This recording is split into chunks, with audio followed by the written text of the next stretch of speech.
Let's review the new Rogue products. Stay tuned and we'll go over the irons.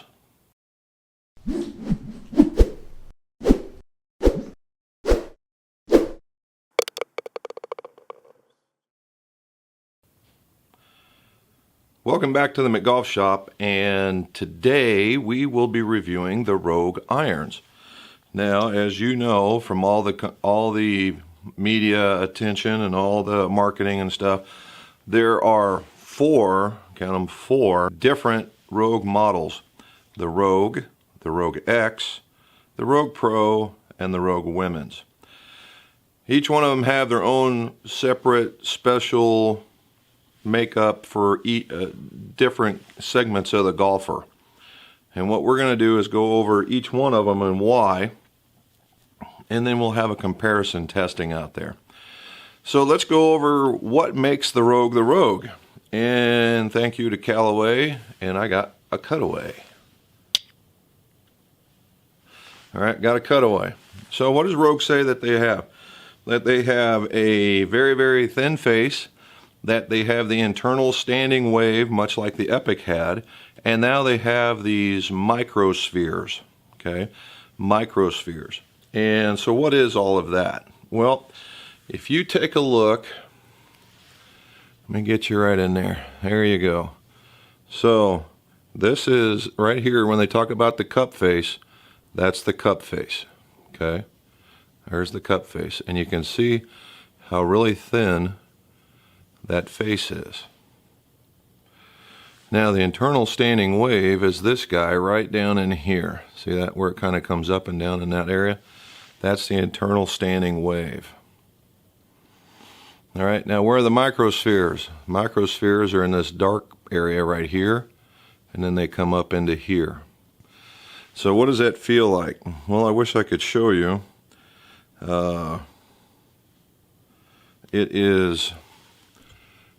wish you could, feel a vision or whatever, but right in here is it's a very rubbery compound, And then you have that, and then there's a little bit of support back here, if you look here, a little bit of support into that part of the face. Now all this is extra weight. All that is extra weight that helps the ball get airborne, allows for the stronger lofts to get the ball get airborne.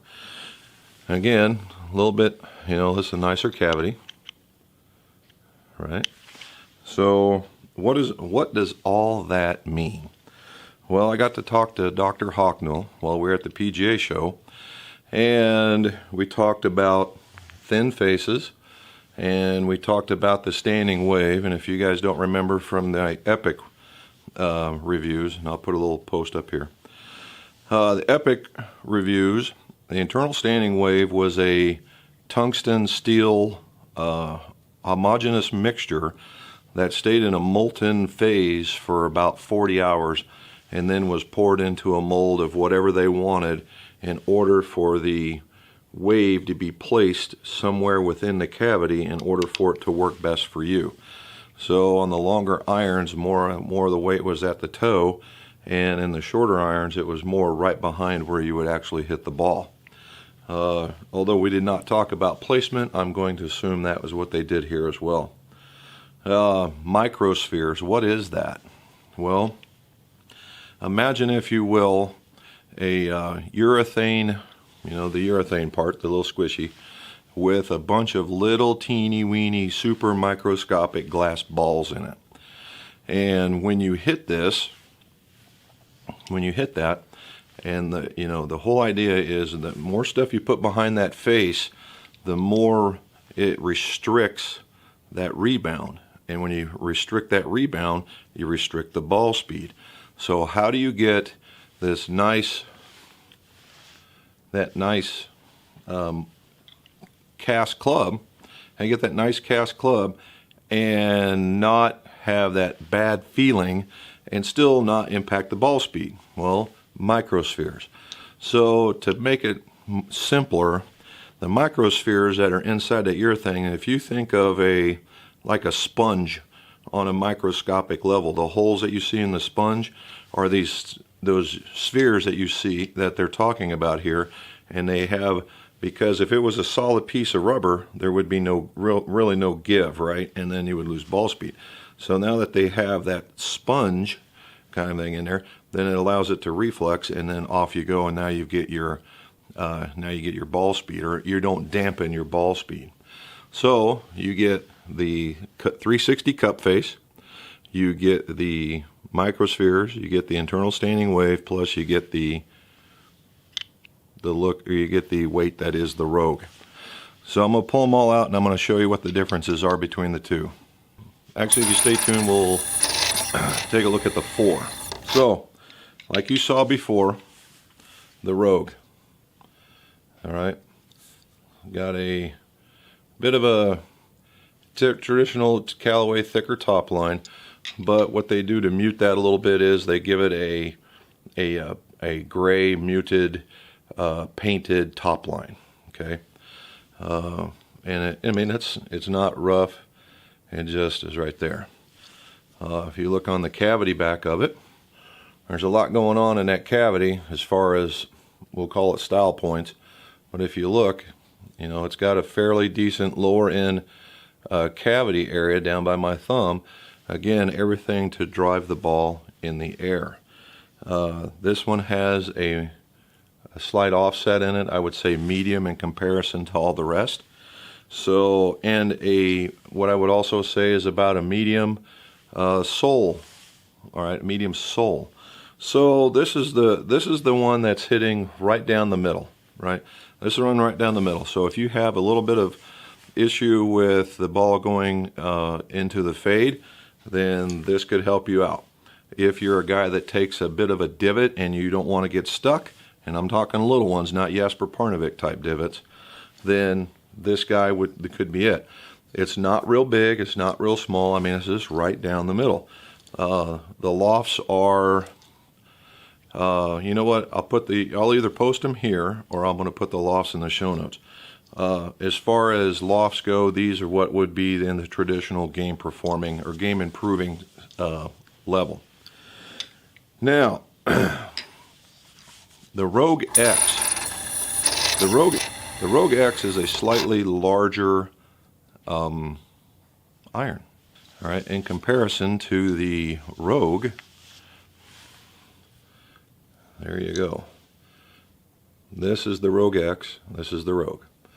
So if you look at that, the Rogue X obviously has a much larger sole. It has a slightly larger top line. All right, it is if you get them together, it has a slightly larger blade length. I'm trying not to give it too much credit. There we go. Slightly larger blade length. That's just slightly larger in just about every dimension. All right, it has a very familiar shape to the Rogue. So there's the Rogue X, and there's the Rogue. So they have a very similar shape. This one's just bigger. Okay. Again, if you look down in there, you can see all this extra weight down in the bottom. It still has the supports into the back, but it has more offset, and the lofts are very, very strong. So if you're trying to regain your distance, certainly this is one of those to consider. If you're a guy or gal that's a chopper or takes a fairly large divot, again, this would be that particular club. Very, very forgiving in its design. Okay, so maximum forgiveness, medium forgiveness, or regular golfer, guy that needs a whole bunch of help.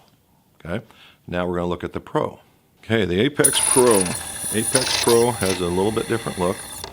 I don't believe it's a multi-piece. This one is if you look, again, here's the Pro.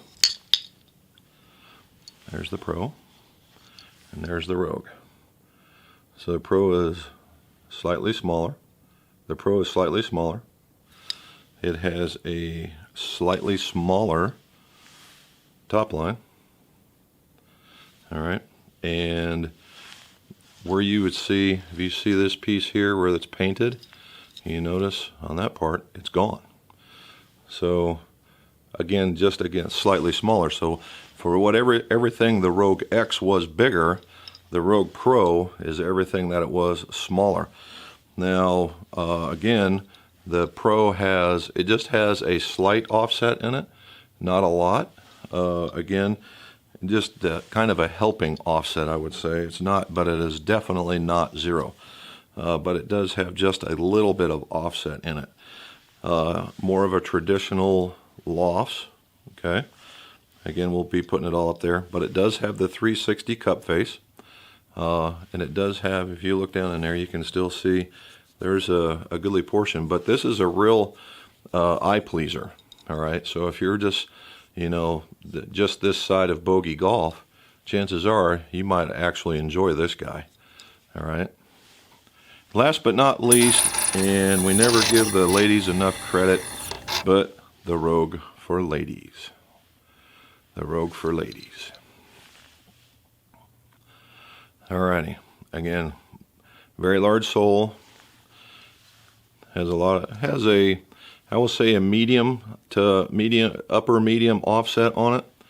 It has a very large sole line on the top, so you can see everything. And you see, notice how there's all this sticking out, and that's just all that weight getting up there, right? The one thing I've really noticed about this guy, or this gal, as the case may be, is look how clean this is. All right, that is just super clean. All right, it's super clean. So, you know, here's I'm going to say it here. The surprise could be that the lofts on these aren't really all that jacked up. So if you're a person that's not worrying about distance but wants a truckload of forgiveness, you might consider these. Now, they don't say ladies on them anywhere. They still have the same kind of, that same blue that the Rogue comes with, and you would get a truckload of forgiveness and a larger head, very much like the Rogue X size, with just a little bit less loft. So, you know, definitely worth trying one of those out when you get out there. So let's go out there and we'll do some testing, and then we'll see where we need to go from there. As we see in the numbers here, it's exactly as we were talking about before. The Rogue X was 187 to 202, and these are 7 irons, and they're listed in category of total distance. The Rogue was 174, 189, and the Rogue Pro shortly thereafter it. I hit them all about okay. I wouldn't say I hit them great, but they're okay. The spin rates are comparable. Vertical launches are comparable. If you were to look here, this one is a little bit lower due to the lower lofts. All right, and how those are very close to one another because they're very similar. The vertical descents were pretty good. Spin rates were pretty good. So last but not least, we can see how they fly. Okay, this is where we're at hitting the Rogue Pro, and here's how they fly. Notice I have a couple that go down the center line, and the others are off into my right, which is into my draw side. Must have pulled on them just a tiny bit. The Rogue, mostly down the middle, or just off to my draw side. I'm being a lefty. And now the Rogue X. You see the Rogue X a little bit more into my draw side, and as it should be, because it has much more offset, so it should be going to the right. So we do see that, and then we go and we see our table again. The Rogue X went further as it was supposed to, and it was far more to my right, which is my draw. Did exactly what it was supposed to. The Rogue went a little bit shorter because it's not as strong a loft, and it went a little bit straighter. And then the Rogue Pro on average was just a tiny bit straighter, but you saw how it was a little bit more left and right, but almost the same distance because they are very comparable. It's club head speeds, ball spins, vertical, launch angles, everything else went just as it was prescribed. So everything worked out the way it was supposed to.